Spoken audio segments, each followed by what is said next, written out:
Well, hello. Good to see you again. As you can see, my friend Chester's here. Hey, how are you? Now, Chester was just about to recite the Lord's Prayer, or how much he knows of the Lord's Prayer. Do you know the Lord's Prayer yet?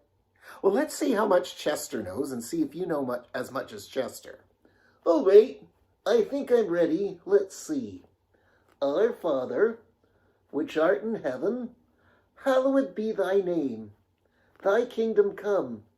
Thy will be done on earth as it is in heaven. Give us this day our daily bread, and forgive us our debts as we forgive our debtors. Okay, that's all I know. Well, that's good work, Chester. I think that you're ready to learn the sixth petition of the Lord's Prayer. Sixth petition? What's a petition? Well, a petition is something that one asks for. Oh, cool. Well, what were the other 5 petitions if this is going to be the 6th? Well, you just said them. Number 1, hallowed be thy name. Number 2, thy kingdom come, or your kingdom come. Number 3, thy will be done on earth as it is in heaven. Number 4, give us this day our daily bread. That means our food, our needs.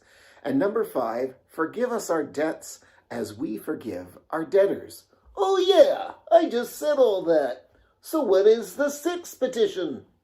Well, the 6th petition is from Matthew chapter 6, verse 13, and it's this one. And lead us not into temptation, but deliver us from evil. Some versions say, deliver us from the evil one, which means the devil or Satan. Temptation? What's that? And deliver us from evil? My dad sometimes orders groceries online and has them delivered to the house. Are we praying that God would deliver us to someone's house? No. In this case, deliver means that we are praying that God would rescue us from evil. Deliver means to be rescued, to be saved. What's evil? Well, evil is sin. We're praying that we'll be rescued or saved from sinning against God. What's temptation? Well, I'll tell you what. The next catechism question is, what do we pray for in the 6th petition? And let's look at the answer that the Catechism gives. What is it? Well, here it is. In the 6th petition, which is, and lead us not into temptation, but deliver us from evil, we pray that God would either keep us from being tempted to sin, or support and deliver us when we are tempted. That sounds even harder. What does it mean? Well, I'll go through it little by little.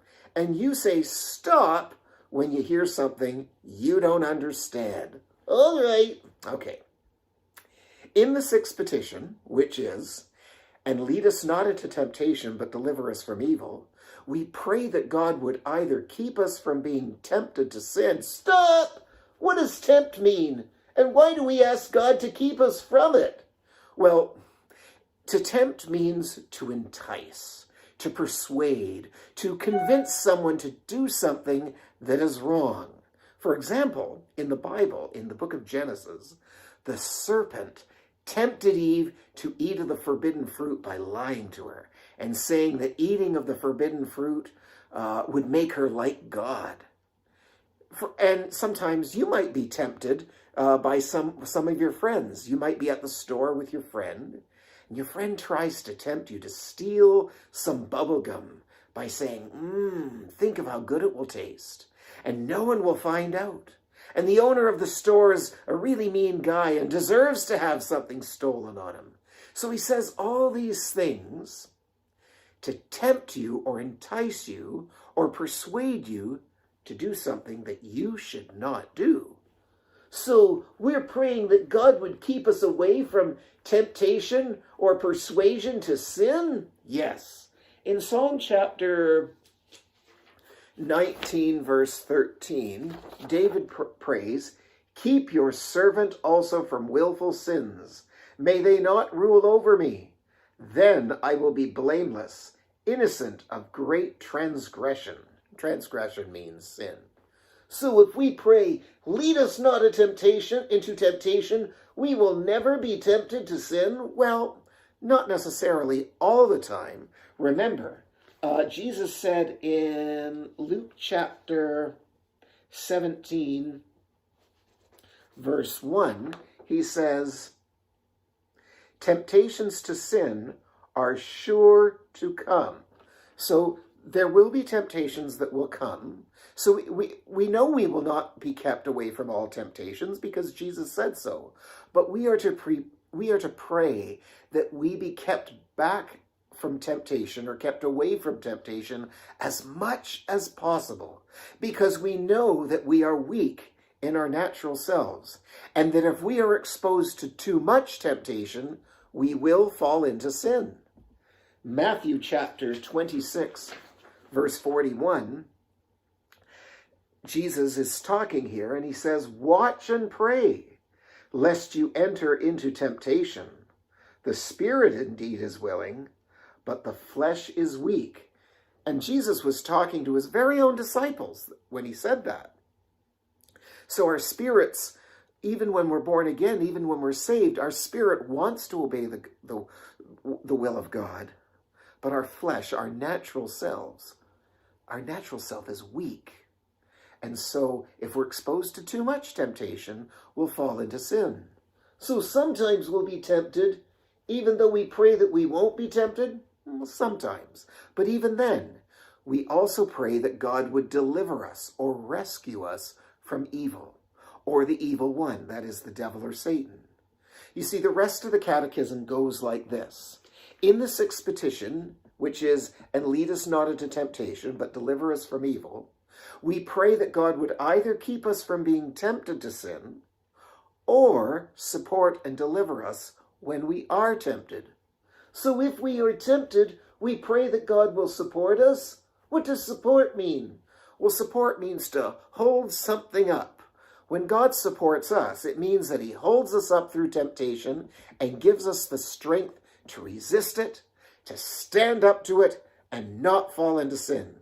That's why the Apostle Paul says in 1 Corinthians chapter 10, verse 13, no temptation has overtaken you, except such as is common to man. But God is faithful, who will not allow you to be tempted beyond what you are able, but with the temptation will also make a way of escape, that you may be able to bear it. So even when temptation does come, God is going to give us a way out, a way of escape. He's going to strengthen us and support us so that we will not fall into sin if we're following him.